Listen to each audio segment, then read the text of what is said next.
Welcome to the ExecMBA podcast. I'm your host, Brett Twitty, and you are listening to a new episode. So on this episode of the podcast, I'm excited to share a conversation I recently recorded with an Executive MBA format student in our class of 2021, Michael Long. Michael and I recently sat down to talk a little bit more about his background, why he decided to pursue an MBA, and how he's enjoying his first year at the Darden School of Business. I think you're going to enjoy this conversation. So without further ado, here's my conversation with Michael Long. Well, Michael, welcome to the podcast. Hey, Brett, thank you. I'm happy to be here and happy to be selected for this episode. Well, it's great to talk with you. We share a common bond. I'm a North Carolinian. You are a North Carolinian. We're two North Carolinians on the podcast. It's great to have you here. I want to check in and just see how you're doing before we go further with the conversation. How are things? How's your family? Everything's going great. Very much chaotic, though, with what's occurring with COVID-19 and then just the events of working from home, distance learning. But everything is going great. It is also awesome to see that what I'm learning in global economics and seeing that come to light in what's happening to the economy. Yeah, that's right. Y'all are taking global economics right now. Yes, and it's very fascinating, and it definitely helps with my learning to kind of live through this as I learn. I can imagine. And for folks who've kept up with UVA and Darden updates, for at least the time being, we for right now, we transitioned to virtual classes, as many other schools have. Close followers of the Executive MBA program will know that a third of the program is delivered already via distance learning. So a medium that our students are comfortable with. How's that going so far, Michael? Any thoughts, reflections on that?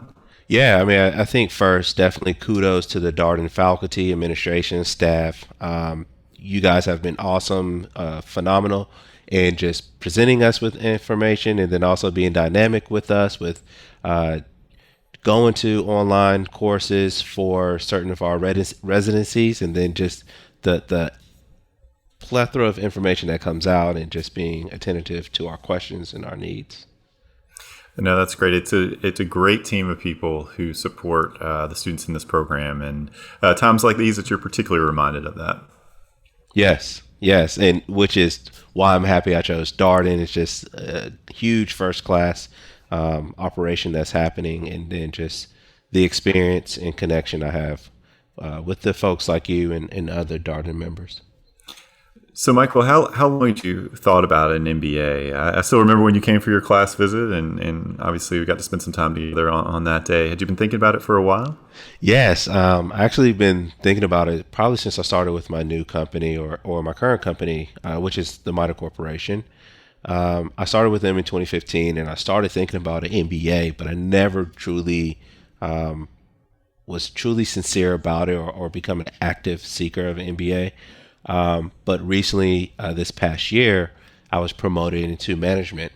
And with that promotion, that's when it kind of just clicked for me to look at an MBA, look at how it can help me and my skills, and looking into management as well as continue along the technical track. And so I was looking at programs, and Darden was definitely one of them. I was able to go through sit in the class, and that's when I had a lot of excitement, but definitely a lot of anxiety looking at, oh man, I'm about to do this, or this is what I want to do.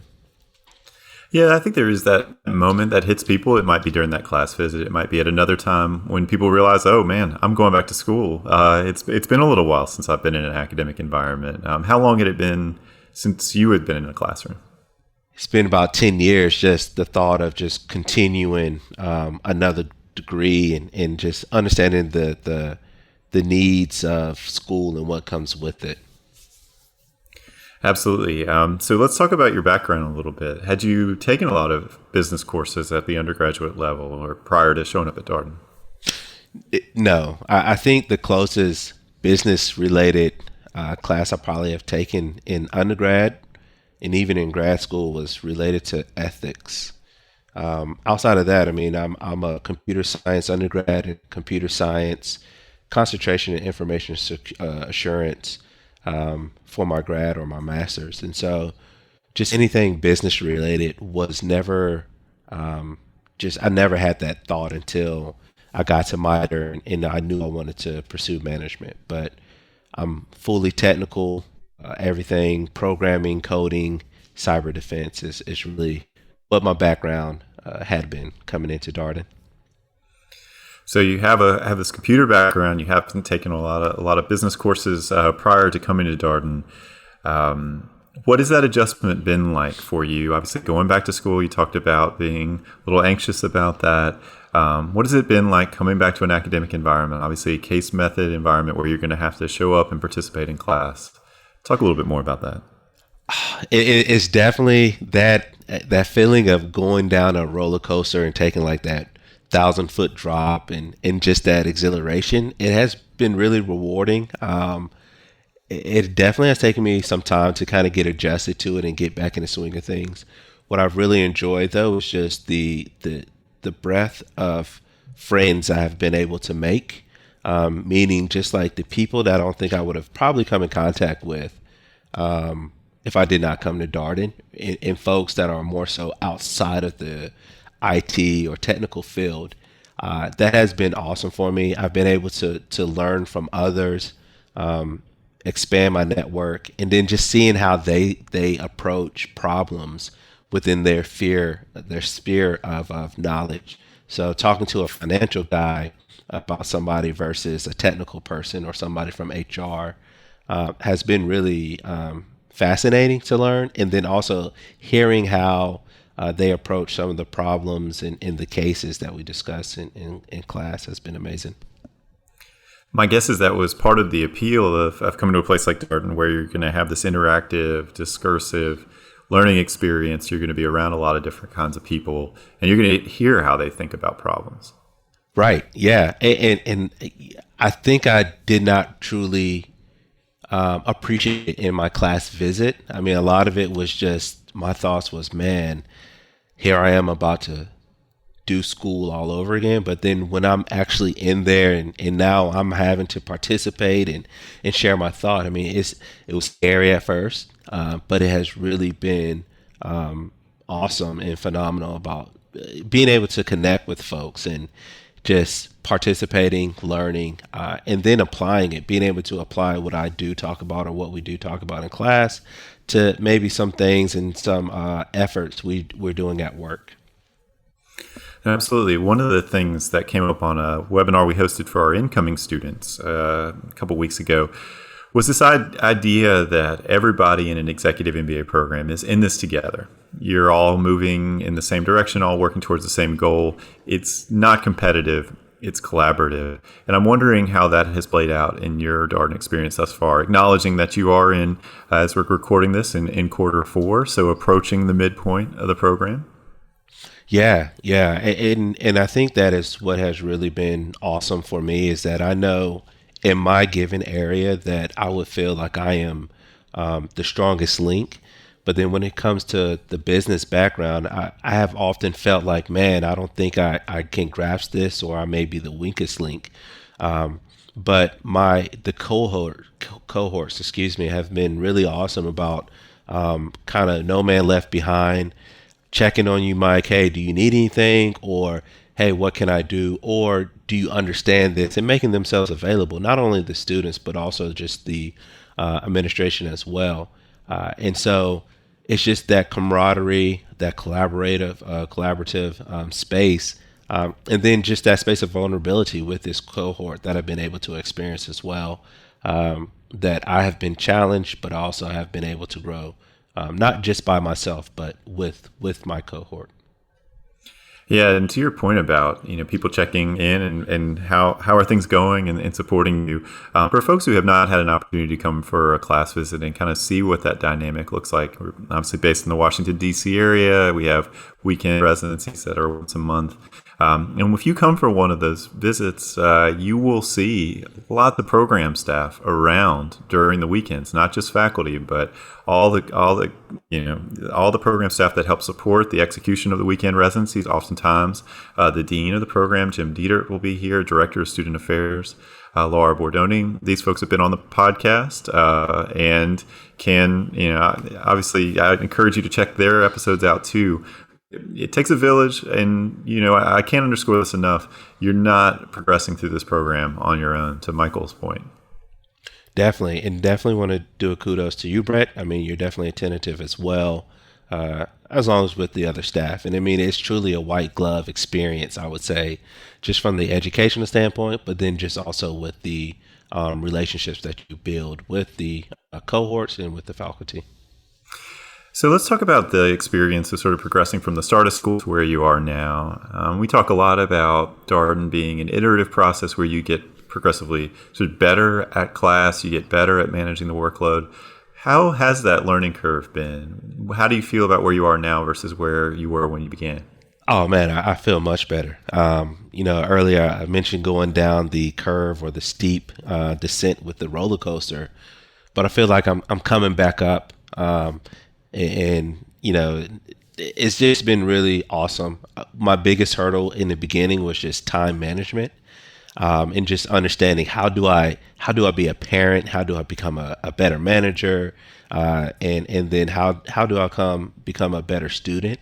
And so first, I just kind of felt like, man, I was just in this crazy whirlwind of chaos in the beginning, just like, hey, where do I divvy my time, and just how does all this help me in the end? But now in Q4, I've definitely been able to step back and breathe a little bit and just see like, man, I've been able to find a lot of success in what I've been venturing into so far. And it's helped me at home just understanding, hey, time constraints and making sure I'm very much present with my family, and then being engaged with my team, and then also being engaged with my cohorts as well. So one of the top popular topics that we often engage with here on the podcast is time management strategies. All of our listeners, as they're thinking about balancing school and life and work, are thinking about, how are you doing this, Michael? What are the things that you have found work well for you in terms of managing your time? You had mentioned being present. That certainly resonates with a lot of the other conversations we've had here.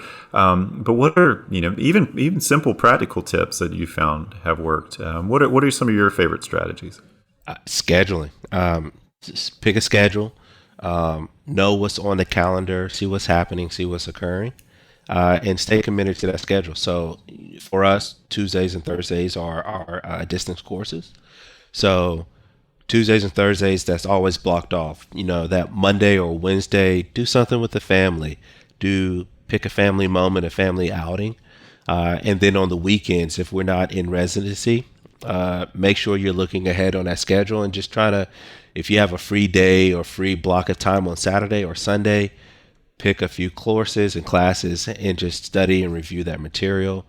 Other parts of that day or that weekend, block it with your family, your friends, and then just also find time to just disconnect, do something, be it running. I'm a huge basketball fan, so play basketball, or just socialize, but just find some time to also disconnect, because that is huge for your mental health as well. Yeah, a lot of the students talk about non-negotiables, right? So what are the things that are the biggest priorities in your life that you want to build your schedule around? It sounds like that's your approach. Yeah, definitely. Number one is my wife and my daughter and my son, but then also just basketball. I need at least 2 hours out of the whole week to be able to just do some type of basketball. I need to absorb it somehow, some way. So if it's either me playing or it's me watching TV, or watching some sports team play, those are my non-negotiables. Outside of that, I'm committed to doing what I need to do for school as well as for work. So the other conversation that we're starting to have with admitted students is around preparing your family and talking with partners, spouses, significant others, children, even people at work. Obviously, work colleagues are affected. People will miss days of work to participate in this program. How did you approach those conversations? So definitely with my family first. My wife, I said, hey, this is what I'm thinking about. And, I asked her for her decision or her input. And, she was a little bit leery at first. And I was like, great, I'm going to do it anyway. And so she was very much supportive. I did get the side eye in the beginning, But definitely, I knew that she will always be very supportive and will always have my back. And so that was my first checkbox that I needed to do. And then understanding the constraints or that will come with that, meaning I won't always be present, maybe those Tuesdays and Thursdays to pick up my daughter from daycare. So then just helping her go ahead and navigate childcare, or even on the weekends, hey, can we reach out to family or friends up here? And then finding the space and having that connection with my management at my job was awesome because they've been supportive of me even from when I started at MITRE to now, that I was able to just ask them like, hey, are you guys supportive of me pursuing my MBA, understanding that this is a demanding school program, and they very much were. And then just having that conversation with my team in which I managed, knowing, hey, it's going to be tough for me. I can't answer every email or be as present as you all may like or may have been used to, but I will be responsive. Just may not be as immediate as in the past. But everybody has been very supportive. Communication has been the biggest thing about that in terms of making everybody aware and having that discussion. Yeah, we hear a lot about it being an ongoing conversation. Of course, you should be having these conversations before you decide to apply. I think we feel very strongly that you should approach your supervisor as you even begin the research process and say, hey, this is what I'm thinking. This is how, I'd like to grow my career. This is how I think an MBA fits in.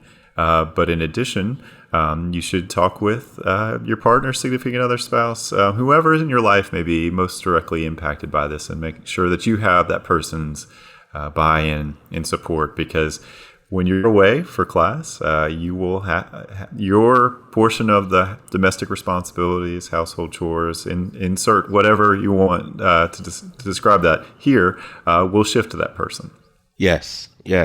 And that's your bargaining chip, because you guys know it's a temporary inconvenience for permanent improvement. So I may not have it right now, but I got you, wife, on the backside, or significant other on the backside. Once I graduate, then we all can celebrate, and I can do a little bit more dishwashing or whatever that duty may be. And one of our favorite things about graduation is that it is very much a family affair. I think most students will tell you when they walk across that stage, they feel like they're walking across the stage on behalf of all of their family and supporters, everyone that's made it possible for them to be there. Yeah, and I cannot wait. I have that date circled on my calendar with a big star. But I already know that I'm going to miss the cohort once that time comes. Just the building of the bonds and just the connections I've been able to develop already. And this is already in Q4. And it sounds like that's been an ongoing conversation between you and your wife as you have sort of progressed through the program. I imagine some quarters are a little bit heavier, some quarters maybe a little bit lighter. You're now halfway through your fourth quarter. Can you talk a little bit about that sort of rhythm? And we do tell students from time that the time commitment will vary depending upon what classes you take. I wonder how that's played out in your life. Yeah, I mean, I think the biggest quarter that required a lot of understanding is my Q2 course, where I was able to go to Brazil for our global residency. And so that was immediately after Q1, going into Q2. And, I'm just got into school, and now I'm already going to Brazil. And so my wife, my family were very much supportive, very understanding.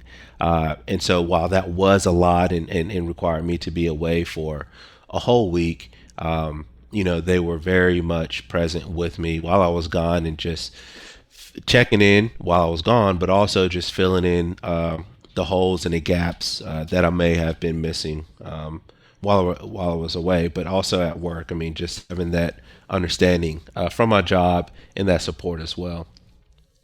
Yeah, it was fun being on that trip with y'all. That was my first global residency, your first global residency. So it was a great trip. I'd never been to Brazil before. I'm guessing you probably hadn't been to Brazil before either?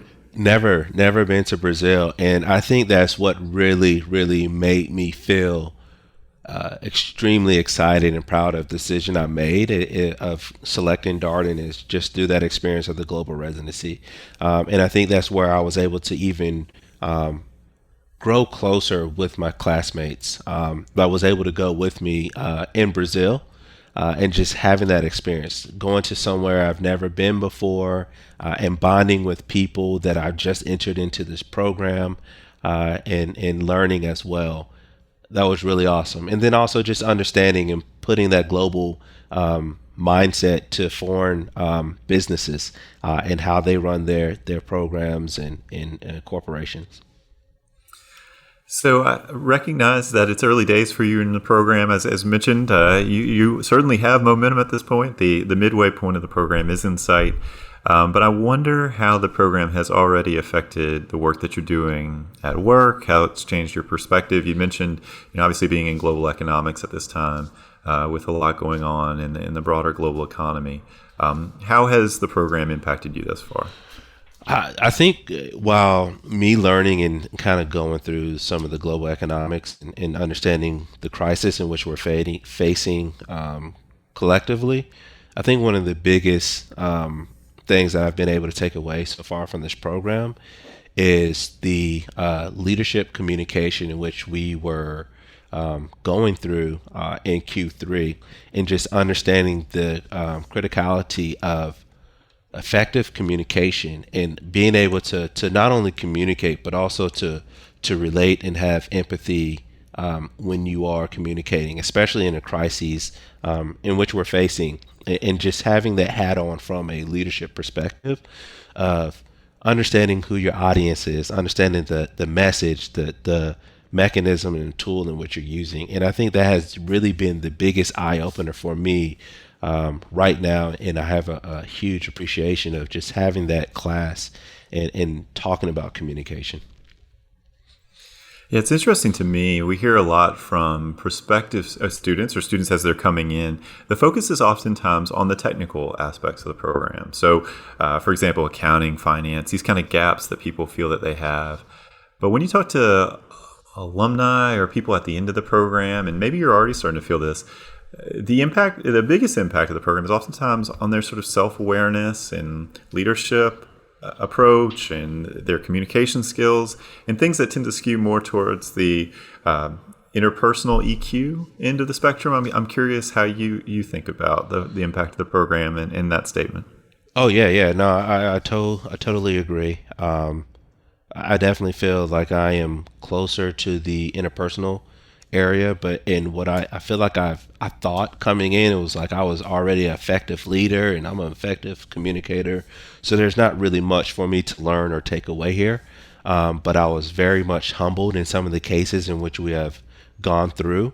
And then even to combine that with me trying to charge or tackle, like how would I approach this case or this crisis in which we're facing, and going through a global leadership perspective, and then also just a human resource manager perspective. How can I help my team, my company kind of go through these quote unquote storms right now? And I think I was able to learn and take away so much, and it has actually sharpened me greatly to where I am now a better communicator and one that is able to take my mindset and make it as much that of my audience and diversify it much more.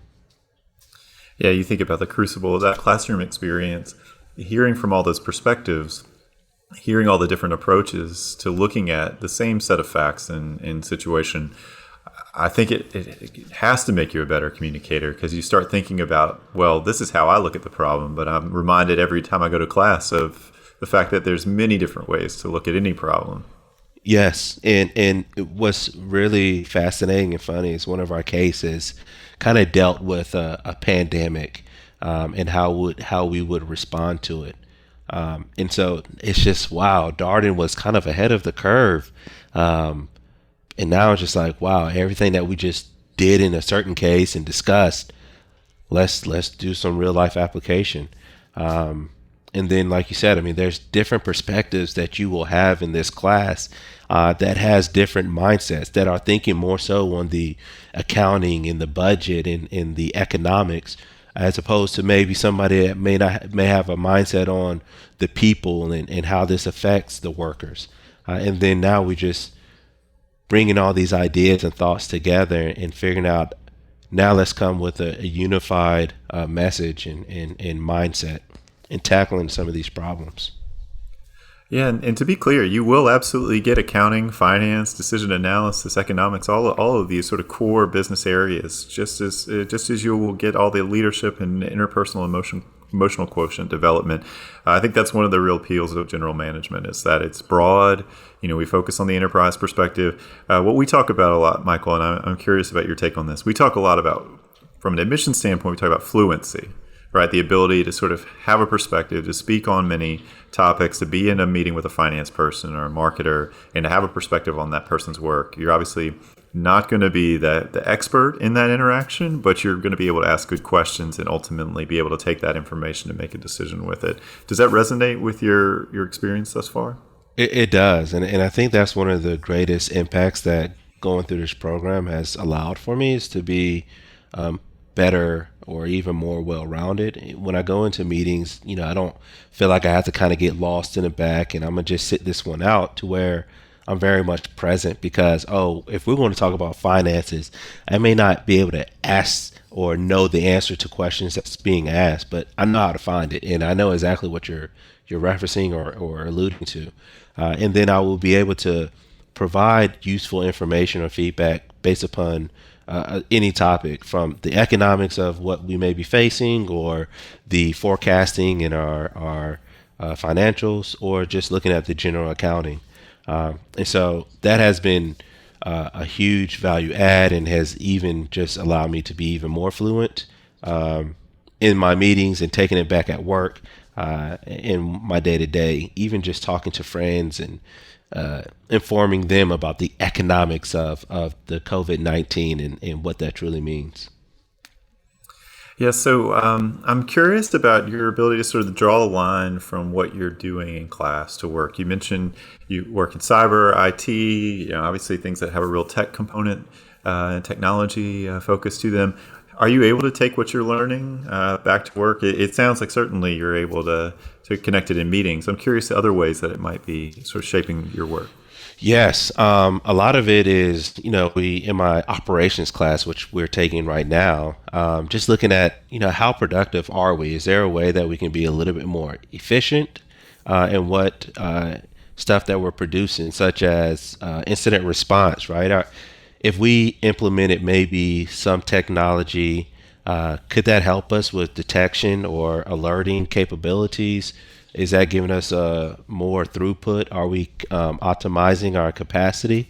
So kind of taking that mindset and looking at, where are some bottlenecks in our incident response chain, and then where are areas of opportunity maybe to increase capacity.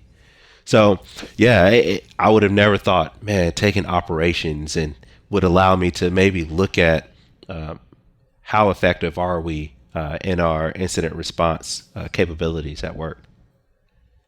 No, I think that's a great point, that sometimes people are surprised by the classes that are helpful to them. I think there's always something to take away. Operations is one of those great classes because of all the simulations you do. It's such a dynamic class. Obviously, all the classes are interactive because of the way that you learn at Darden. But I've always enjoyed walking in on the operations classes where there's some simulation, there's some kind of game going on as a way of helping you learn the concept. And yes, that was definitely my first sit-in at Darden, was the operations class, and I was able to be an active participant in the simulation, and so that was very awesome to play games on a class visit. So, Michael, as you reflect back on what you've done and you look ahead, what's to come in the program, what are you looking forward to? One thing we talk about in our experience in Darden is, do you want to be a switcher, a climber, or entrepreneur? And so for me, I very much evident, I want to be a climber. And so I want to continue to get this well-rounded education, experiences, and diverse thought. And then just taking everything I learned and the tools that I learned from the program and be able to leverage that to help me climb in the cybersecurity field, and be able to achieve certain projects that I'm working on, and to reflect like, hey, this is without this Darden component, man, I think I would have been able, I would not have been able to find that success, or have the same amount of success, or it probably would have taken me longer, if at all, to achieve it. So you are now almost a second-year student, we should say, or closing in on that date. What would be your advice to prospective students out there? You remember being a prospective student and going through the sort of research and decision-making process. What would you share with them? One of the biggest things I feel like has been really valuable is my connections I've been able to have with the program ahead of me, which is the 2020 class. So when you do a class visit, really engage with maybe your buddy that's going to kind of show you around during class visits, and just ask them true questions. And I would assume more often than not, they will try to connect with you. They would just say, hey, if you have any questions, feel free to reach out and ask me. And then just leverage that resource and get an understanding of what their hurdles may have been, what some of their successes may have been, and just understanding what pointers or tips that they can provide to you. And then just go all in, right? Just have fun, engage with the faculty, engage with the administration, because they're also awesome. Talk to Brett, talk to Laura, talk to any of the other staffs that's there, because they're definitely going to be there for you, very supportive, and they're really cool people. Well, I appreciate that endorsement, Michael. Obviously, one of the great parts about this job is that you get to spend so much time with prospective students and really get to know people over the process. I can't say enough about sort of building those relationships across class. So obviously, you've got 135 classmates, roughly speaking, in your class. Has it been fun having everybody here in the DC area together here in Roslyn? Oh, it's been phenomenal. We always are doing something collectively after we're learning. We're always sharing stories in between residencies of what has happened, any new updates. And then we're just building upon the relationships and expanding our network. And then we're also able to have tough conversations about our backgrounds and some of our thought process. And so I think that's what has really been really awe-inspiring. And then allowed us to connect. Because everybody comes in with positive intentions. Everybody is respectful. And it just goes back to the village mindset. We're all a village. We're here to look out for each other, and we're trying to collaborate. Yeah, and we get asked all the time about the network, and we encourage people to think about it in terms of concentric rings. So your most immediate network is obviously your classmates, the group of people that you were in school with, but then obviously you have Executive MBA alumni, and then everybody here at Darden, regardless of MBA format, graduates with the exact same degree. So you have Darden alumni, and then one of the benefits of being a Darden student is that you also are a UVA student. So you have UVA alumni out there. And be remiss, it's basketball season, Michael. I will say, in the interest of full disclosure, you're a Duke fan, but you also get UVA basketball and UVA sports with being here. For those of you, unlike Michael, who do not have an allegiance already. Yeah, it's awesome. It's awesome. I think I'm happy to come to this program. Number 2 on my list is UVA basketball. Huge Wahoo Go Who's, Tony Bennett, defensive mind, just awesome. It's been phenomenal. Unfortunately, the ACC and the NCAA could not complete the tournament, so I don't have to pick between the teams. So that's awesome. That's right. I felt like we had to talk a little basketball with you on here. So Michael, I appreciate you taking the time. I recognize it's a hectic time for everyone. Not that easy to carve out time for the podcast, but so appreciative of you taking time out of your schedule. Any last words you'd like to share with our listeners? No, I think this has just been awesome. If you're going through the process and you're looking at choosing a program, I highly recommend UVA Darden. It's been really phenomenal. It's been transformative for me. I've continued to grow. There's a lot I've been able to take back to work and then just reflect on in my personal time about how I can achieve my goals. So definitely, again, thanks to the program, thanks to my cohorts, and thanks to the faculty administration such as yourself, Brett. Our pleasure, Michael. We're thrilled that you're at Darden, and stay healthy, be well.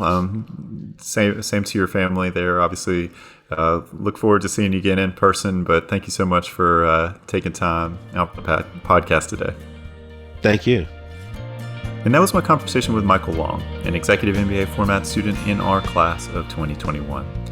As always, if you have any comments, suggestions, requests, anything you'd like for us to cover here on the podcast, we are all ears. We can be reached at that's ExecMBA at darden.virginia.edu. And until next time, be well, stay safe, and thanks for listening.